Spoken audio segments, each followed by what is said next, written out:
Now back in 2017, a 17-year-old rapper made national headlines, not for his music, but for running from the law. His name was Tay-K, and his projected release date is 2099. A year so far away, it doesn't even feel real. But that's not the full story, because he's actually eligible for parole in 2049, when he'll be in his late 40s. So how did we even get to this point? How does a 17-year-old rising rapper end up facing a timeline like that? Let's go back to 2017. The same year I actually started posting videos on YouTube. A story was starting to spread about a teenager on a run from the police. And what made it shocking wasn't just that he was running, it was what he was accused of. Authorities said he was connected to a series of violent crimes, including a home invasion in 2016 that left a young father dead. While on the run, he was accused of beating and robbing an elderly man in a park. Then prosecutors said he was the trigger man in the attempted robbery that led to the death of a young photographer. And in another case, he was in the car when a 20-year-old university student was shot and killed by one of his friends. Before that, the men in the car had made sexual comments towards women in another vehicle, and moments later, that same friend, a former Marine, opened fire, killing an innocent young woman, the same young woman inside the car they made those comments to. And while all this had happened, this teenage rapper was blowing up in hip-hop. His music was gaining traction, and he was even getting shout-outs from major artists like Travis Scott. Tay-K was young, reckless, and rising fast, but the story that followed wasn't a rap come-up. It was about death, destruction, and the price of fame. Almost a decade later, after already being sentenced to 55 years for one murder in 2019, he was hit with an additional 80-year sentence. So the question is, how did all of this unfold? Let me walk you through it. Tamor McIntyre, better known as Tay-K, is a 25-year-old rapper, born in Long Beach, California, but raised in Arlington, Texas. Tay-K spent the first 8 years of his life in Long Beach, Cali. Eventually, his mother moved him and his sister to Las Vegas, Nevada, where they stayed for about a year and a half. After his father was released from prison, he relocated them to Arlington, Texas, hoping to give his kids a better environment and a fresh start. But despite the move, Tay-K's early life was far from stable. Him and his sister grew up in a household troubled by trauma, instability, and survival. Both parents had ties to gang culture, and the chaos that came with that lifestyle followed them wherever they went. Long Beach is a real, it's a Crip neighborhood. Like, is your parents gang related? Hell yeah, nigga, my mama insane. You don't listen to my music? Yeah, now is that how you know how to throw the hint? The gang sign so good? It's so fluent? I mean, yeah. All of that took a real toll on a young Tay-K. Life at home was all over the place, unstable, unpredictable, and honestly not so safe. As a result, they spent a large part of their early years in and out of the foster care system, bouncing between environments that often felt just as broken as the one they came from. We kind of stayed in different foster homes, bouncing around. We stayed in Las Vegas. That's where we were in foster care at. But Tay-K started his rap career as part of a group called Daytona Boys, alongside Jalen Bell, also known as Pimpies, and Eric Johnson, went by the name Santana Sage. Santana Sage is the person who killed that innocent young woman. We'll get to that in a second. The group released a handful of tracks on SoundCloud and tried building a local buzz by performing at parties and small events around the Arlington area. They were young, hungry, and determined to make a name for themselves in the underground rap scene. The collective didn't, however, find much success, and Tay-K, who was still passionate about music, began focusing on his solo career. He started uploading his songs to SoundCloud and started getting attention locally. But while he was still dropping music on SoundCloud and trying to make a name for himself, behind the music, trouble was brewing. Tay-K's name was about to go from local buzz to national headlines, but not for the reason he hoped. It all started on New Year's Day 2016, the kind of night where everyone's celebrating a fresh start, countdowns, parties, friends heading home with music still playing in their ads. But by the time the sun came up,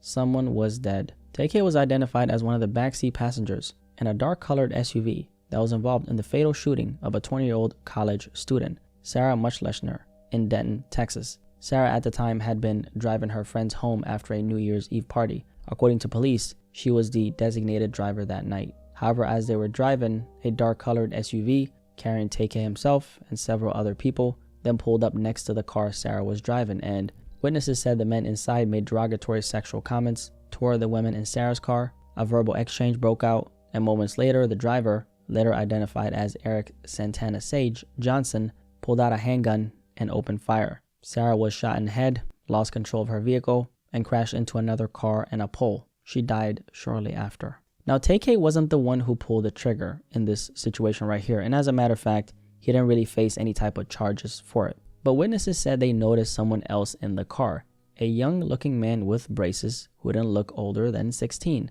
That person was Tay-K. His name appeared in the official police affidavit, and witnesses even confirmed his identity through his Twitter account. According to investigators, Tay-K was sitting in the back seat of the SUV when it all happened. The shooter, 21-year-old U.S. Marine Eric Jamal Johnson, was later arrested in Yuma, Arizona, after authorities say he admitted to the killing. This surveillance video, obtained by our Dallas station KTVT, appears to capture the moments after Sarah Muchleichner was shot around 2 a.m. on New Year's Day. The first car, the suspect's dark-colored SUV, speeds away as the student sedan is seen moments before it crashes. On Tuesday, U.S. Marshals arrested Marine Corporal Eric Jamal Johnson. Johnson was later found guilty of murder and sentenced to 44 years in prison. For Tay-K, this was the first time his name had ever been tied to a murder investigation. However, it wouldn't be the last. That incident was only the beginning. Just 6 months after the Sarah Muchleichner shooting, Tay-K found himself in even deeper trouble, this time as a direct participant. It happened on the night of July 26, 2016 in Mansfield, Texas. Police say Tay-K was part of a crew that orchestrated a planned home invasion robbery, targeting drugs and money. 2 girls, Megan Holt and Ariana Barrett, was sent to a house on Aspen Court to set it up. They had been invited by the resident under the impression they were just there to spend time together, but that wasn't actually the plan. While inside, the girls began acting strangely, going in and out of the room and sending suspicious texts. One of the texts in their group chat read, "Hit a lick." One of the women allegedly unlocked the front door, allowing several armed suspects, including Tay-K, to burst in. Inside the house were 21-year-old Ethan Walker, his roommate Zachary Belote, and others. The robbers demanded money, cell phones, and drugs. Then as they fled, shots were fired. Ethan Walker was hit. He had his hands in the air, and he was unarmed, defenseless. Ethan later died in the hospital. Zachary Belote, the roommate, was also shot in the shoulder during a struggle, but survived. According to witnesses, the women ran out of the house behind the robbers and fled the scene in one of the women's car. Police were called at 10:40 p.m. that evening. Ethan Walker was pronounced dead less than an hour later at 11:29 p.m. The case moved fast, and all of the suspects, including Tay-K, who was only 16 at the time, were all arrested. He was charged with capital murder, and a judge later ruled he would be tried as an adult. Eventually, Tay-K was released on house arrest and had to wear an ankle monitor in order to wait for trial, but Tay-K had other plans. On March 27, 2017, he cut off his ankle monitor and disappeared, and he didn't go quietly. That same day, Tay-K actually tweeted, "F this house arrest, F12, they're gonna have to catch me on hood." With that post, Tay-K made it clear he was not planning on coming back. He was officially on the run. And while he was on the run, things only got worse. That spring, on April 23, 2017, 23-year-old Mark Anthony Saldivar was shot and killed in a Chick-fil-A parking lot. According to investigators, Tay-K, just 16 at the time, had arranged a meetup with Saldivar, who was a local photographer. The story was that Tay-K wanted new promo shots for a song he was working on, but according to prosecutors, it was never just a photo shoot. They say Tay-K tried to rob Saldivar, and when he fought back, the situation turned deadly. Police said Saldivar was in a dark-colored 4-door sedan with Tay-K and several others when an argument broke out inside the car. At some point, Saldivar got out, climbed on the hood, and kicked the windshield. That's when someone inside the vehicle leaned out, Tay-K, and he shot him.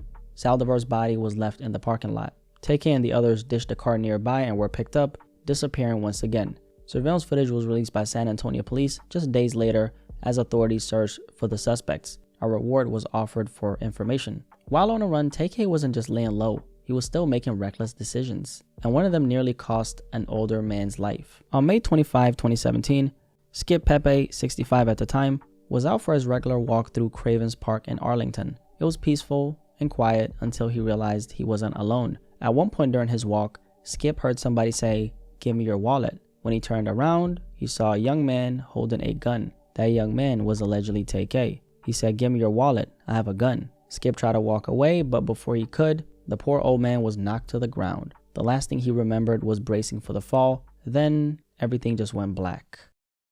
He then woke up on a stretcher covered in blood, struggling to answer questions from the paramedics. The attack left Skip with 3 fractured ribs and a bleeding on the brain. And the pictures were brutal. Obviously, so graphic and so brutal to the point where I can't actually show you the raw photos. It was absolutely senseless. At this point in the story, Tay-K had already been tied to multiple murder investigations. But the clock was ticking, and soon the authorities were eventually going to catch up with him. During the same stretch of time, while he was still on the run, Tay-K recorded a song that would change everything. It was called The Race. He recorded it just weeks before being captured and released it on June 30, 2017, the exact same day U.S. Marshals finally caught him. The timing wasn't a coincidence. The lyrics openly bragged about fleeing from the police. He even filmed the music video standing in front of his own wanted poster. He was literally documenting himself running from the law in real time. So for him, it wasn't just music, it was a statement, and for good or worse, it ended up connecting with hip-hop, right? For all the wrong reasons. Because here's a teenager actually living the violent life he rapped about, and instead of concern,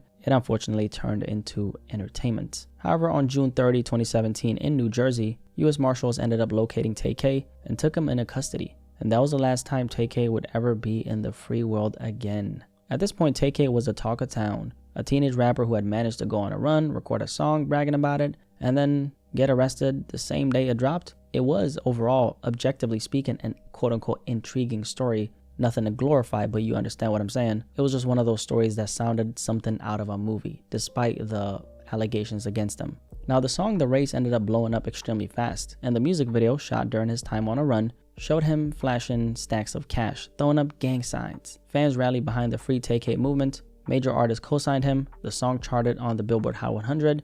To the internet, he wasn't just another rapper anymore. He was a teenage outlaw turned rap sensation. But while the world was busy glorifying Tay-K's story, he was behind bars with a much different reality waiting for him, because after all, he was involved in a whole lot of violent activities. And on July 2019, it caught up to him as he finally stood trial for the murder of Ethan Walker. Tay-K, just 16 at the time of the killing, was being tried as an adult. He faced charges of murder and 3 counts of aggravated robbery, tied to the same home invasion. He was facing a possible sentence of anywhere from 5 years all the way up to life in prison. Eventually, he was sentenced to 55 years in prison. However, he still had the Mark Saldivar case looming over him, so his legal saga wasn't over yet, not even close. And then last year in April 2025, nearly 8 years after the shooting took place, his second trial finally began. 24 years old at the time, Tay-K was facing a capital murder charge, and if convicted, he was staring down the possibility of spending the rest of his life behind bars. Prosecutors argued that Tay-K had lured